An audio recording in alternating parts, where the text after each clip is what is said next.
dia a todos a mais um webinar que vamos apresentar aqui como Water Service and Technologies. Hoje o tópico vai ser o uso de traçadores corantes para análise de infiltração em mina. Meu nome é Nilson Giger, estou apresentando. A equipe de trabalho foi da Water Service and Technologies, geólogo Jonathan Oliveira, geólogo Mauro Prado, estudante de engenharia Igor Tiburcio, e tínhamos como parceiro o Todd Kincaid e Spencer Whitman, da empresa GeoHydros, nos Estados Unidos, que participou do estudo que nós vamos apresentar, o estudo de caso também. Aqui vamos deixar os nossos agradecimentos para o IPT, que esse trabalho foi possível graças à contratação pelo IPT, que está fazendo um estudo pelo Ministério Público na unidade da mina de vazante, que vou apresentar, e a Nexa Resources, que nos permitiu fazer o trabalho e apresentar os resultados.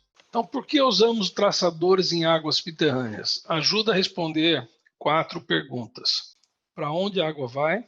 Quanto tempo demora para chegar lá? O que ocorre no caminho?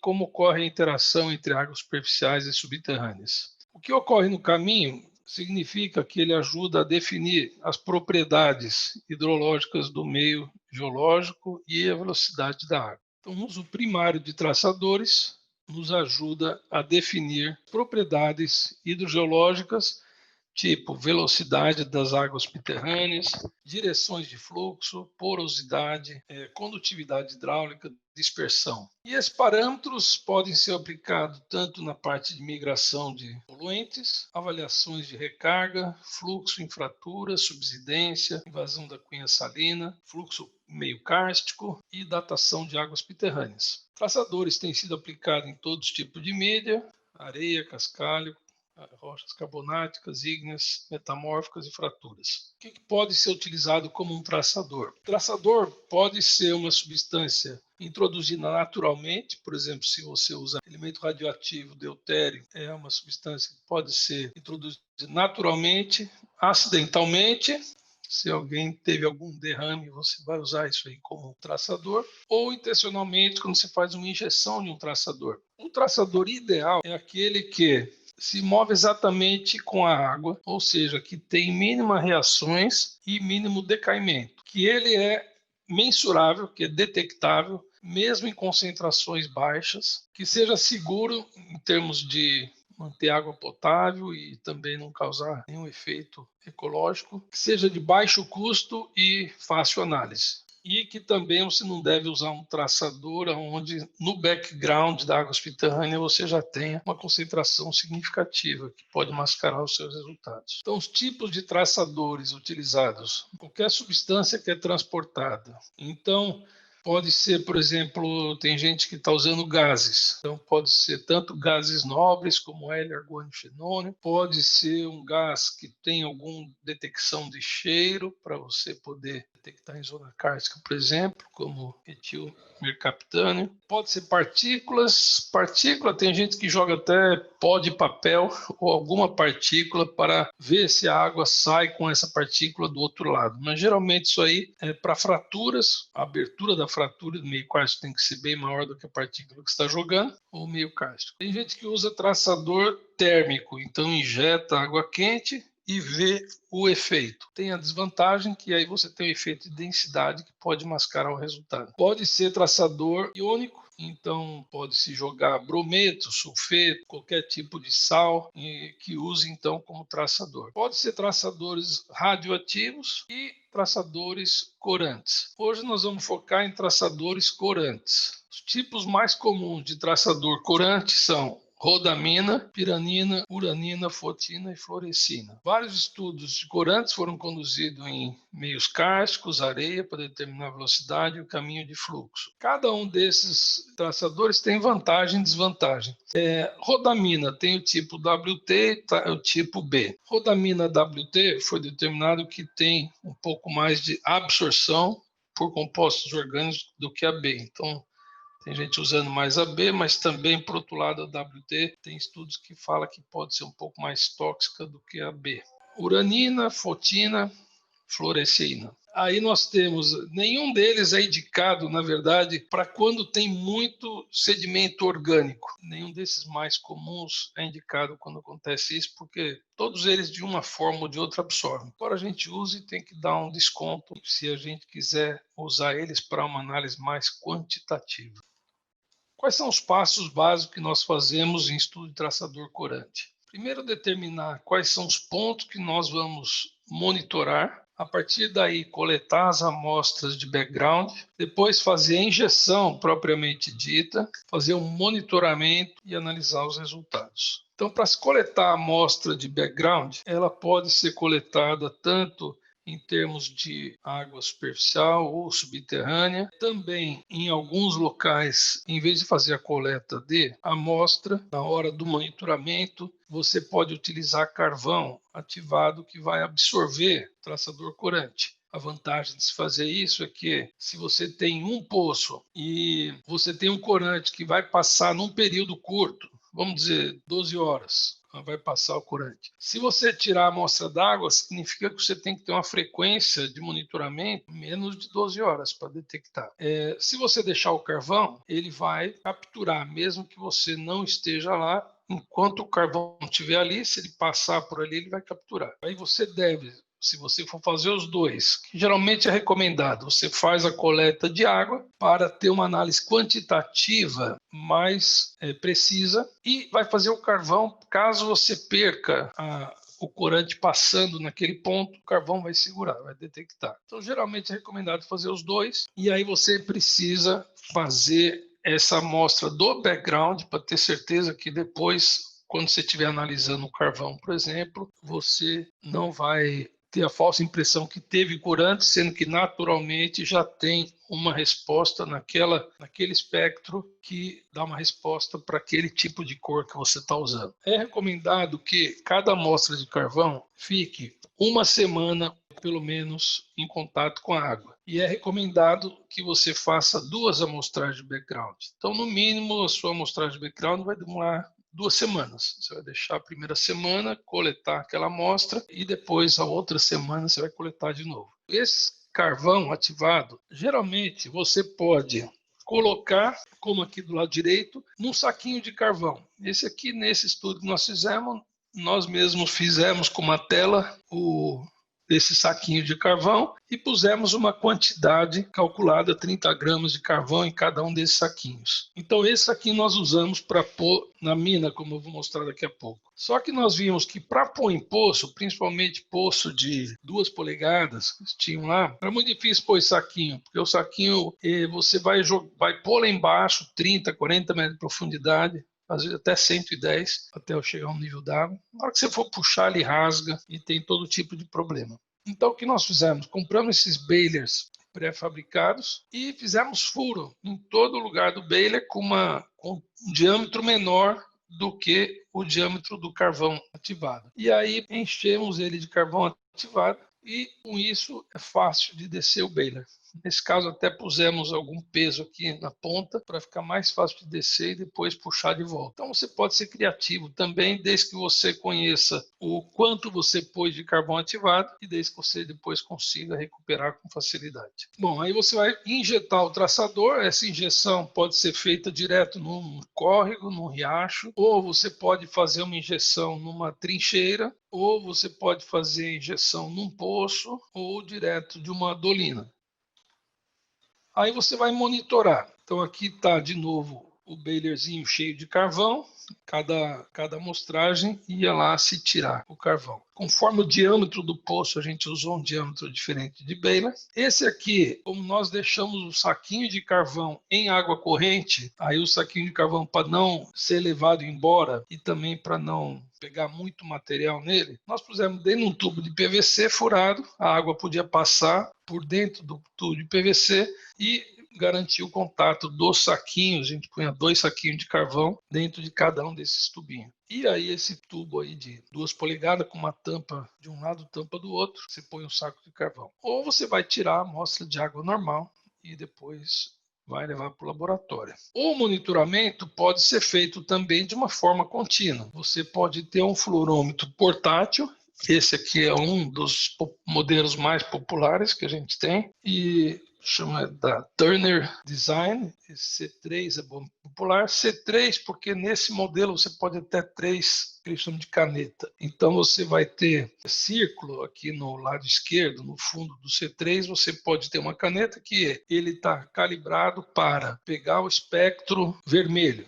Então ele vai ler a rodamina. O outro pode estar o espectro verde, da uranina. Poderia ser brometo, azul, ou sal, PTSA, que é um pouco mais amarelado que a gente usou. Então você pode deixar isso dentro de um córrego, dentro no caso do influente de mina, e ele fica monitorando constante. Então ele tem a grande vantagem de você não precisar ficar ali monitorando. Agora, é recomendado que, além de você fazer esse monitoramento, se você quiser ter um dado mais qualitativo, a diferença do qualitativo e quantitativo é que o quantitativo quer saber a água passou por lá ou não. Então isso aí, se você tem o interesse em determinar caminho de fluxo, se você está tendo alguma perda na sua barragem, se você está recebendo água do rio direto para a mina ou para sua construção, então o quantitativo está bom. A água chegou lá. Agora, se for qualitativo, você quer saber qual a porcentagem, estimar qual a porcentagem de água que chega na sua mina, que vem daquele rio, e qual a porcentagem que vem de fora.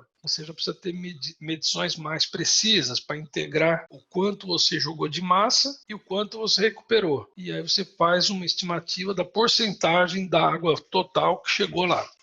Multiplica a massa pela vazão naquele período e faz a integração da curva. Para isso, você precisa ter o qualitativo. Esse tipo de fluorômetro portátil, ele faz isso. Só que ele é menos preciso do que se você tiver um fluorômetro de bancada. E também um pouco menos sensível. E se você tiver muita matéria orgânica, muita partícula suspensa, passando por baixo dele na corrente, você também tem que fazer um filtro para evitar, porque ele fica oscilando as medições o tempo todo. Ele é muito bom, mas a gente recomenda que seja também, do mesmo jeito que o carvão, seja complementado com análise com fluorômetro de bancada. Então, o fluorômetro de bancada, que você pode usar então para depois fazer as análises de amostra d'água, esse aqui é um típico da Hitachi, nós temos um Shimatsu.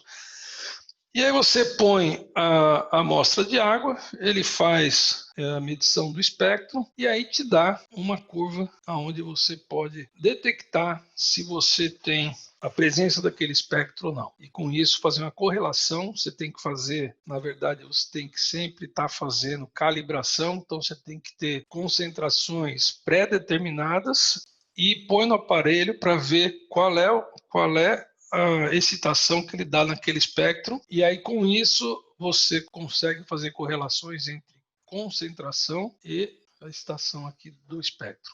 Então, com isso, você faz essas amostras de água. Se for o carvão, você tem que seguir alguns passos. Ele é um pouco mais trabalhoso para fazer essas análises. Então, você pega a amostra do carvão, você tem que lavar ele, aí você seca o carvão, depois você faz a pesagem, quando você tem, aí tem que tirar, porque aquele corante está absorvido no carvão ativado. Você tem que fazer o contrário da diluição, tem que fazer elução. Em inglês é elution, não sei se a palavra melhor em português é elução. Então você tem que passar um ácido para tirar o corante do carvão ativado e aí você vai medir, então, o espectro daquela substância. Agora nós vamos mostrar o estudo de caso. É um estudo de caso que nós fizemos numa mina subterrânea em vazante para caracterizar caminhos preferenciais entre o rio e a mina e tentar quantificar esse valor. Essa mina ela é localizada na divisa praticamente entre Goiás e Minas Gerais. 500 quilômetros de Uberlândia, mais ou menos 400 quilômetros de Brasília. Essa é a mina atual. Estão já expandindo aqui para o norte. E de um lado aqui ele tem o filito, aqui desse lado tem margas. Praticamente, comparando aqui com o dolomito que está no meio, são formações impermeáveis. Então, hidrogeologicamente, o fluxo está contido aqui no dolomito. E aqui tem essa falha onde existe a concentração do mineral. No caso lá, o mineral é chamado de vilemita, eles extraem um mineral de zinco. Então, eles começaram a extrair em mina a céu aberto, essa calamina, e depois agora em mina subterrânea para extrair os veios que aparecem em vermelho aqui nessa falha, que chama falha vazante. Então, para extrair o mineral, nós temos eles fazem aqui as galerias e os túneis para transitar, para extrair a cada nível daquele mineral vermelho. Aqui nós vemos, desse lado, nós temos um rio, Santa Catarina. Esse rio, ele é um pouco separado da mina por esse filito preto, que é uma formação mais impermeável. Só que a mina está produzindo água cada vez mais. E aí, então, queria se ver quanto viria do rio para a mina e se tivesse alguma mitigação que pudesse ser feita. Então, foi utilizado o traçador para isso. A mina hoje tem cerca de 90 quilômetros de túneis na região, tirado por esses painéis, o minério, e a água ela vai entrando nas galerias e é jogada lá para baixo, para um reservatório. E desse reservatório para algumas estações, agora já tem uma terceira estação de bombeamento, que é levado para a superfície através de um shaft. Então são algumas bombas enormes aqui. Essa mina produz água suficiente para abastecer uma cidade de 2 milhões de pessoas. Então é bastante água que eles produzem para manter a mina seca. E ali nós vemos a água entrando, é um ambiente kárstico com as dolomitas, e nós vemos a água entrando, todo tipo de formação clássica kárstica aparece lá. Aparece dolinas, a água entra através das formações kársticas, a água entra através de fraturas e a água entra através do meio poroso. Então ele tem realmente uma permeabilidade primária, uma porosidade primária, ele tem nós vemos lá zonas de fratura e vemos também, às vezes, a mina cruza esses dutos kársticos.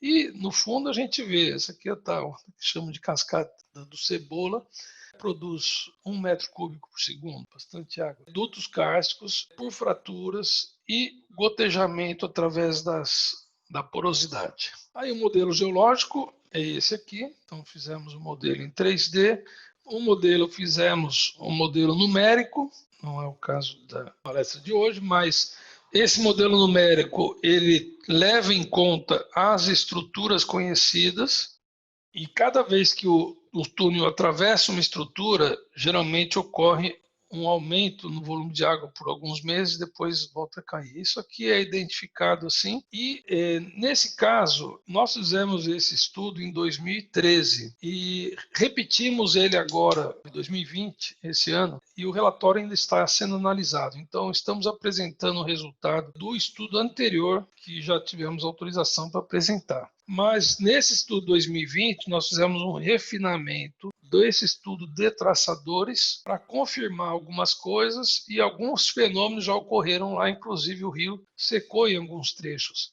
Então, corroborou o estudo que a gente tinha feito em 2013 e agora a gente avançou um pouco mais. Mas naquela época a gente previu que o fluxo na mina ia se estabilizar alguma coisa entre 12 e 14 mil metros cúbicos por hora. E realmente agora ele se estabilizou. Então os objetivos do estudo: identificar as fontes de infiltração da água do rio para a mina, quais são as seções do rio que a água chega, para se estudar, será que uma mitigação possível seria canalizar o rio ou injetar alguma coisa nesses caminhos principais. Então, primeiro identificar quanto de água e da onde vem. Então, nós injetamos 3 traçadores em diferentes seções do rio, fizemos uma análise quantitativa das concentrações, tanto nos pontos que chega da mina, quanto na saída da mina em si. Então, a gente injetou uranina, a montante, rodamina no trecho do meio do rio e um sal, que é o PTSA, na parte de baixo, para tentar identificar em 3 setores diferentes da onde a água está vindo. Então aqui está ilustrando o rio e os pontos de injeção. Nesse momento, nós não medimos nenhum traçador em poços aqui entre o rio e a mina. Nesse estudo 2020, que está para sair agora, foram feitos vários poços. O IPT fez vários poços e medimos, baseado na locação desse estudo aqui, para confirmar se os caminhos preferenciais estavam lá e tentar identificar mais alguns. Então, nesse estudo 2020, além dos pontos de monitoramento dentro da mina, que está marcado em azul aqui, nós também monitoramos alguns poços. A mina está mais ou menos a 400 metros de profundidade, comparando com o nível do rio aqui. Então, o fluxo é bem de cima aqui para baixo. Nós injetamos uranina, então, que é esse verde, rodamina, então o rio ficou vermelho por algumas horas, e sal. O sal ele não é tão visível, mas é detectável. E o sal a gente jogou principalmente em dolinas detectadas dentro do rio em si. Medimos de uma forma contínua.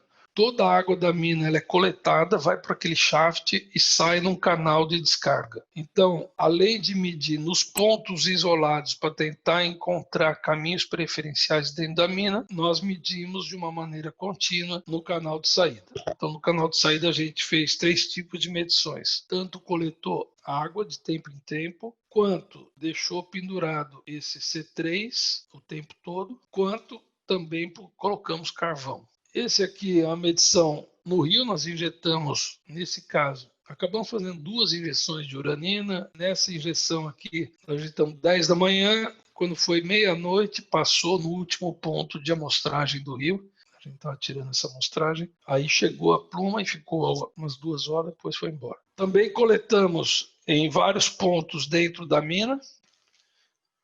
Aí esse aqui dizendo alguns pontos da mina chegou a uranina, alguns chegou a rodamina. Isso aqui são diferentes níveis da mina em si. 480 a 380, 100 metros de profundidade de diferença, ou 326.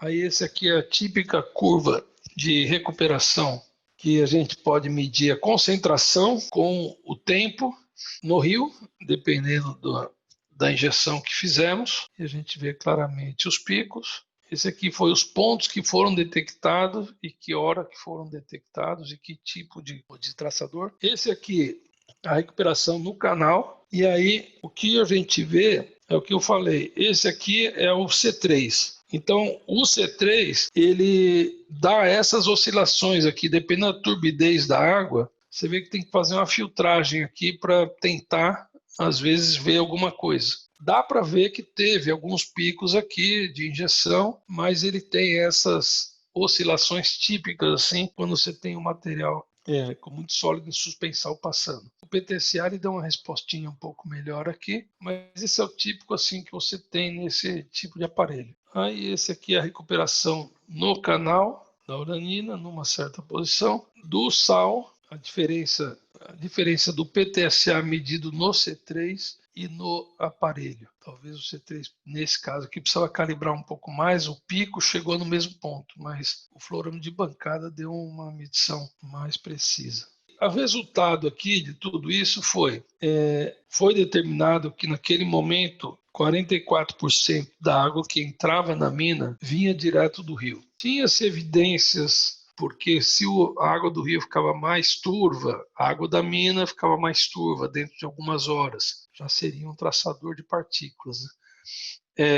Mas não tinha se quantificado ainda o quanto de volume tinha se perdido. Então, calculando a massa que foi injetada no rio, a massa detectada na mina e a massa total extraída da mina, massa vezes volume, deu para se determinar então quanto de volume no final veio diretamente do rio para a mina. E não só detectar a quantidade, mas também as direções de fluxo. Então aqui nós vemos que esse estudo permitiu determinar essas direções principais de fluxo. Em vermelho são as estruturas mapeadas em superfície, através de geofísica também, que eles têm na região. E aqui foram os caminhos detectados direto de alimentação do rio para a mina. Esses caminhos preferenciais de fluxo, eles foram atualizados então no modelo matemático. E com isso deu uma perspectiva diferente, porque o modelo anterior, para ele calibrar para o volume sendo bombeado,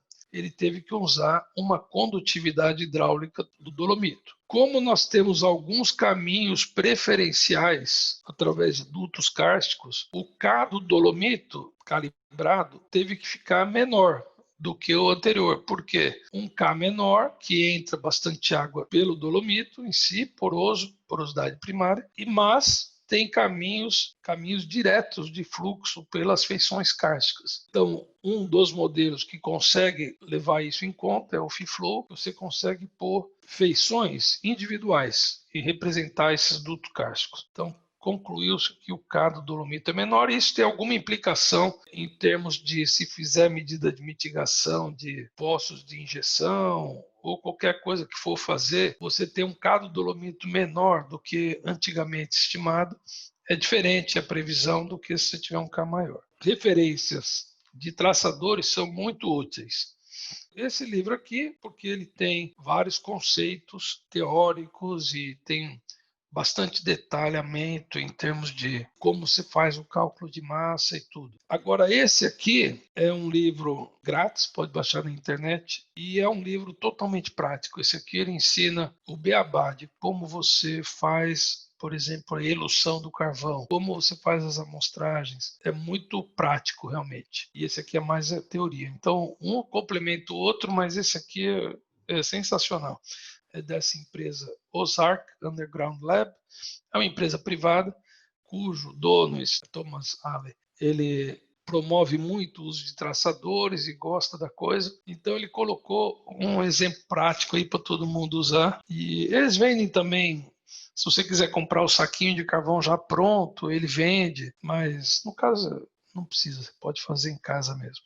Mas esse livro é muito interessante. Com isso, gostaria de agradecer a todos e aqui estão nossos contatos para qualquer necessidade.